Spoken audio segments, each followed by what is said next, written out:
If you don't get that forward movement, as the pass comes from the scrum half, as the first receiver, I've got to be running onto the ball, scanning the defence, seeing whether the player outside me is the option or the player behind that player's back, the 10, is the option. Now, if I take the ball standing still and a little bit deep, I make it very easy for the defence to read what I'm going to do. First of all, I'm not a threat myself. And secondly, the runner outside me is not really a threat. And if you give it to Elton, he's very deep. And also I think it's being able for the attacking players, and we'll have a look at it a little bit later and show the viewers what we mean by what we're saying at the moment. It's the inside attack is being able to box in the defence to create space on the outside.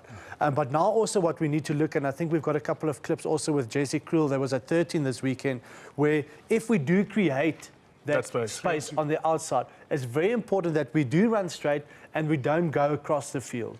So have a look here. Jesse gets the ball. He's just on the 15-meter line. Now, there are two players in front of him and two players outside him, or Khaleesi outside of him. And he tries to go for the outside gap. So he's run 10 meters across the field when he received that ball.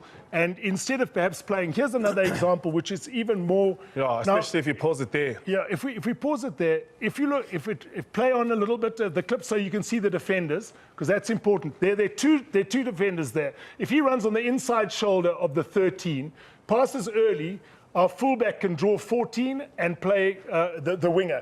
That'll draw their winger up and there's space on the outside. Instead, Jesse takes the ball and he runs 20 meters, keep playing, and you'll see where he gets tackled.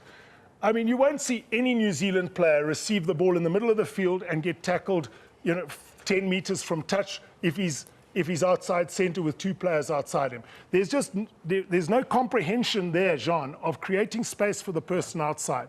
And I think that's where we've got to take out our opportunities. There wasn't a try-scoring opportunity, but there was a momentum opportunity. If he'd run straight past, you could then re-support on the inside. The wing could have brought the wing up and put a little chip over the top. There was momentum opportunity. And if we play the All Blacks, we've got to take every one of those opportunities to beat them. Because it might well have been as well have been a try-scoring opportunity. Had we run straight, had we created the space on the outside and then one-on-one. Right, well, let's show the setup and how it's going to work. We're going to show attack running from this side to this side. We're going to bring our defenders in. Nick is on the side of defense. I'll organise the defense. We've got a couple of extra bodies. We've got the ball. Elma is our scrum half. Jean is our 10. Okay, so what we try and demonstrate is exactly the shape that the Springboks want. So usually they have a forward. I'll be the forward for now. They have another forward on the outside of this guy, and then they have a playmaker at the back who's in motion as well, which is usually the fly-off in this case. Now, what has happened is that this guy gets the ball static. He gets the ball, now he gets in, now he starts his run. So now I go, already we're a little bit on the back foot because the defence can come up and they can be in charge. And now we try and play from here. So now a lot of the time, also what happens, we're still deep. They've won the race for the advantage line. And now we play the ball at the back. It's much so easier from a defensive point of view, I mean, just explain how you guys feel in terms of the depth that we have. Okay, well the way that the New Zealanders will defend is that we're taking, for example, there'll be two defenders, a pillar and a post defender. He'll be the king. He'll be on you, the first receiver. So you go up on the first receiver. We'll press hard. The All Blacks will press hard. Pressing hard, if you play early, me as the defender outside my king defender, I can make a decision to shift and leave X very early. And that allows my player outside to shift as well. If you take that ball to the line, and you have a look at what X's job is very important, and if you run... And that's how easy the fix is. So if we do it differently, where I actually start my run before the ball comes. So if Elma holds on, I actually trigger. So I start running now. So we see players in motion on the back foot. Now I'm thinking, who's going to get the ball? If X comes and you delay the pass, I don't know whether to take X. And at one point, if he turns his shoulders and comes on the unders line, you have to I turn my shoulders here. You make the pass. I can never then shift onto Bobs. Then my defender outside becomes isolated, and it becomes very difficult for me to help him on that inside pass. So it's really important that you are in motion, X is in motion, and the player behind the playmaker is in motion to make it hard for us defenders to understand who is going to get the ball. If I move early, so say you play, Demo, and you bring it to the line, and I see the player behind and I shift, you gut past X and there's a gap there. That's what the All Blacks did when Moody had the gap, because Beale then went right through. Yeah, But it's all very well, what we're trying to explain here, it's all very well having the same shape as the All Blacks. But if you don't execute it in the correct space, at pace, you make it very easy for the defender to take a good decision. Just to confuse them and give them another variation, same thing, you stay with X. So you stay with X, You're and up what on I first do, defender. so you come defend here, you stay with X. Yep. So you're coming up, me, I'm just gonna loop around you, Jean. You staying there. This is what they also do. Yes, exactly. Now that is precisely. But you see, then the All Blacks won't make that mistake, because when they have the king defender, what is really important is that they understand that you take that first receiver. I take whoever the second player is. That's all. So you do that move. I stay tight to you. I should still see you coming out, and I must say, you're the second. Now, if you Then if play, I get I the hit ball- you there, you hit in there. If you go around him, the second receiver will be X, I shift onto X. So, but the faster this is done, the less time I have to make that decision. The Boks are doing it at slow motion, with forwards who are not in motion. Makes it very easy for the defender. The All Blacks do it at pace. Suddenly I'm a forward and I make one bad decision and there's a line break and a So try. I think the key is, sorry, X, I know we're running out of time here. So the key here is that we need our All in forwards to be in motion. Yeah. We need plenty of options. So I'm Exactly. an option. I look at what the defense does. I need to make On now my as heels.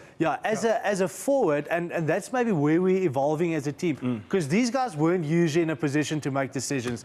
They used to bash it up, and that's their only option. Now they have to see what the defense are doing and then make a decision according to what they see the picture in front of them. Yeah. I can either hit X short, I can either take it up if the opportunity is there, an option. or then we give Yes. it to Elton out the back. So the most important person that you've got to look at is What decision you make. What decision I make.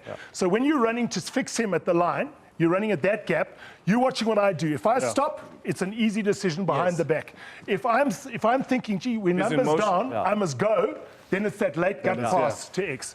And probably one of the most important things as well is if we are numbered up, if it's numbers versus numbers, which will happen a lot of the time, then it's important for the forwards to take that responsibility and take the ball up rather than Give it giving it out. to Elton at the to back, deeper, you know, because then and we he's float. under pressure So to what take the All the Blacks pass. will do here, Jean, exactly, is if you do it too early, I, as a second defender, and this guy, Can shoot to me. as you make the pass, I will completely now shoot up here, and now have to use feet. I'm giving him trouble behind the advantage line. Yeah. But can we move on to the 3-on-2 situation? Yeah. Straight And if line. you just sit out of it. Outside next. So now this was the situation. You'll take Yes. First Jesse receive. Kriel's position where he got the ball. You're my defender. Now the first thing I do in this position is, as a defender, I turn my shoulders to buy time.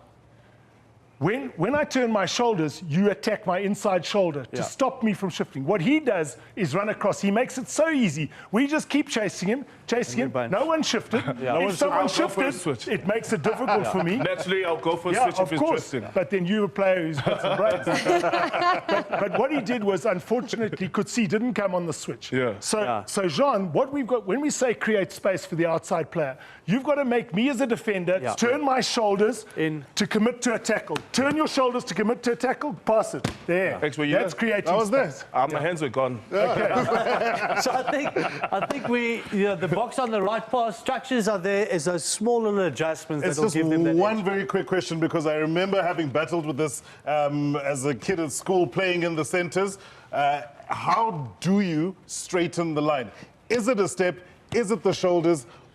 It's just for me, I find it, if I'm getting Because- the ball from Elmer, And we're all drifting. what's the most important thing is my setup. If I'm going to set up with my shoulders going towards the touchline, my first few steps will be going sideways. Yes. But if you want to be for a youngster, if you can set up with your outside foot, because what I do now, if I'm going to get the ball, I'm going straight first. Two hands. Two hands on the ball, going straight first, and that's it. So it's just about, for me, that's how you square up. If you get your outside foot on, because the next foot is going straight. If you got your foot, you can see with the clips, Jesse already is standing, chasing the touchline. So if I could just quickly finish off by saying that the forwards, every New Zealand forward who takes the pass from the scrum off, so he passes the ball, he holds it in two hands and he looks like that. It's in two hands and the ball is already attracting attention. What we tend to do sometimes is we do that and go straight. Yes. Now, as soon as I do that, as a Tackle. defender, gang tackle That's a this clown. player. So even if you are intending to go with momentum, hold it, and tuck late when you hit. Because the earlier you tuck, the easier it is for the But don't defender. run in here. We will tackle you. John, you've never tackled in your life. I'll put you straight into the world of champions. Mark. Just about